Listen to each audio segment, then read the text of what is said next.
শহীদ ওসমান হাদি জিন্দাবাদ, ইনকিলাব জিন্দাবাদ। আমাদেরও যেন এমন শহীদি মৃত্যু হয়। ঠিক এভাবেই কথাগুলো বলছিলেন সাবেক তথ্য উপদেষ্টা মাহফুজ আলম। 24 জুলাই আন্দোলনের অন্যতম সমন্বয়ক মাহফুজ আলম এবার ওসমান হাদির মৃত্যুতে মুখ খুলেছেন।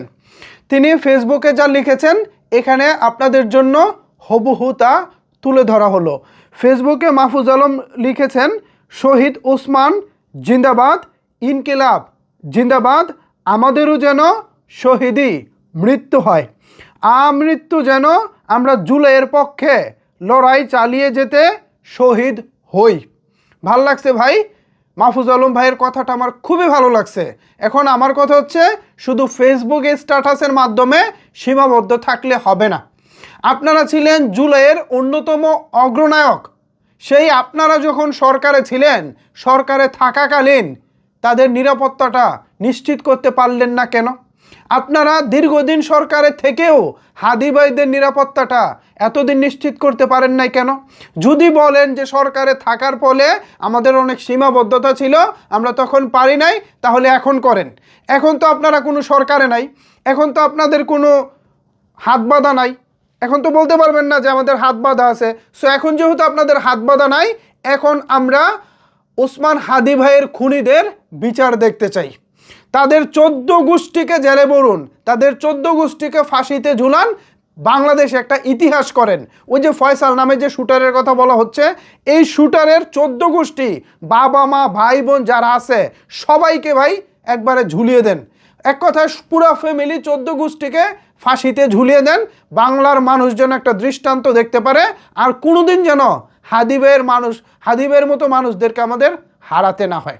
বুকে রক্তক্ষরণ হচ্ছে, হৃদয়টা পুড়ে যাচ্ছে, ওসমান হাদি ভাইয়ের জন্য আমাদের রক্তক্ষরণ হচ্ছে। কিন্তু আমরা চেয়ে চেয়ে দেখতেছি, আমাদের কি কিছুই করার নাই? মাননীয় সরকার, মাননীয় উপদেষ্টা ডক্টর মোহাম্মদ ইউনূস সাহেব, আপনি থাকাকালীন সময়ে আমার ভাই গুলি খেলো, রাস্তায় লুটিয়ে পড়লো, হসপিটালে নিল, মৃত্যুবরণ করলো, কিন্তু খুনি এখনো গায়ে হাওয়া মেখে ঘুরে বেড়াচ্ছে।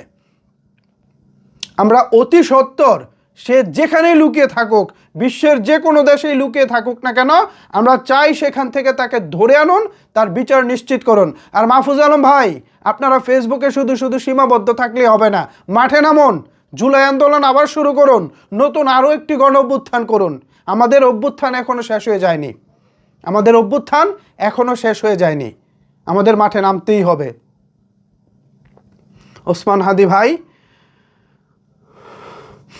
সুখকে শক্তিতে রূপান্তর করে আমাদের মাঠে নামতে হবে। আমাদের ওসমান হাদি ভাইয়ের রক্তের বদলা নিতেই হবে।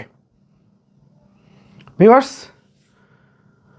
আপনাদের মতামত জানাতে পারেন, কি ভাবছেন আসলে এই বিষয়টি নিয়ে। নিচের কমেন্টস বক্সটা আপনাদের জন্য ওপেন রইল।